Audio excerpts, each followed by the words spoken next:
പ്രിയപ്പെട്ട സുഹൃത്തുക്കളെ, നല്ല ദിവസം നേരുന്നില്ല. ഇറാനിൽ കൊല്ലപ്പെട്ട കുഞ്ഞുങ്ങൾ, പെൺകുട്ടികൾ മാത്രം പഠിക്കുന്ന കൊച്ചു സ്കൂളിലെ കുഞ്ഞുങ്ങൾ, 53-ൽ പരം പേര് എന്ന് നമ്മളിപ്പോൾ കേൾക്കുന്നു. ഇനി മുറിവേറ്റവരാരാ, അല്ലെങ്കിൽ ഇനിയും ജീവിതത്തോട് മല്ലിട്ട് ജീവിതത്തിലേക്ക് തിരിച്ചു വരുന്നവരാരാണ് എന്ന് എനിക്കറിഞ്ഞൂടാ. ജപ്പാൻ്റെ ഹിരോഷിമ അറ്റാക്കിൽ ഒരു പെൺകുട്ടി വസ്ത്രമില്ലാതെ ഓടിയ പിക്ചർ നമ്മുടെ മുമ്പിലുണ്ട്. ഞാനൊരു കൊച്ചു മൊബൈലിൻ്റെ മുമ്പിൽ സംസാരിക്കുന്നത്. എന്നാൽ ഇന്നലെ ഇറാനെതിരെ എന്ത് നിങ്ങൾ ചെയ്തോളൂ, ഈ കുട്ടികളുടെ അവരുടെ ഒരു സ്കൂളിലേക്ക് നിങ്ങൾക്ക് എന്ത് അവകാശമാണ് ബോംബിടാൻ?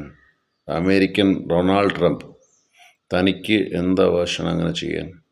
അല്ലെങ്കിൽ ഇസ്രായേലിൻ്റെ ബെഞ്ചമിൻ നെതന്യാഹു, എന്താണ് തനിക്കുള്ള വകുപ്പ്? കുഞ്ഞുങ്ങളെ കൊല്ലാൻ ആരും പഠിപ്പിച്ചിട്ടില്ല, പറഞ്ഞിട്ടില്ല. എടാ, നിൻ്റെ ശത്രു നിനക്ക് നേരെ വരുന്നുണ്ടെങ്കിൽ, അവൻ ആണത്തമുള്ളവനാണെങ്കിൽ അവനെ നോക്കിപ്പോണം. അല്ലാതെ കുഞ്ഞുങ്ങളെ കൊന്നതിനുണ്ടല്ലോ, ഈ ഭൂമി മനസാക്ഷി ഒരിക്കലും നിനക്ക് രണ്ടുപേർക്കും ഒരു കാരണവശാലും ക്ഷമ തരില്ല. ഇതിനെ തിരിച്ച് എവിടുന്നെങ്കിലും തന്നിരിക്കും. പക്ഷേ അപ്പോഴും ചെയ്യേണ്ടുന്നത് മറ്റ് സ്കൂളിലെ കുഞ്ഞുങ്ങളെ കൊന്നല്ല ചെയ്യണ്ടേ. ചെയ്യുവാണെങ്കിൽ ഈ രാഷ്ട്രത്തലവന്മാരുടെ തലയ്ക്ക് വില പറഞ്ഞേ പോകാവൂ, അല്ലാതെ കുഞ്ഞുങ്ങളെ കൊല്ലരുത്.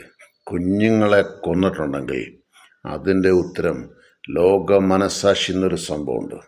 ആ ലോക മനസാക്ഷി തിരിച്ച് ഉത്തരം തരും. കാരണം അത്രയും കുഞ്ഞുങ്ങളുടെ അമ്മമാരും അച്ഛന്മാരും ഒക്കെ എത്ര വേദനയോടും വിഷമത്തോടായിരിക്കും ഇരിക്കുന്നത്. വേദന തിരിച്ചറിഞ്ഞിട്ടില്ലാത്ത നിൻ്റെയൊക്കെ മക്കൾക്ക് വേദന നേരിട്ട് വരുമ്പോൾ മനസ്സിലാകും.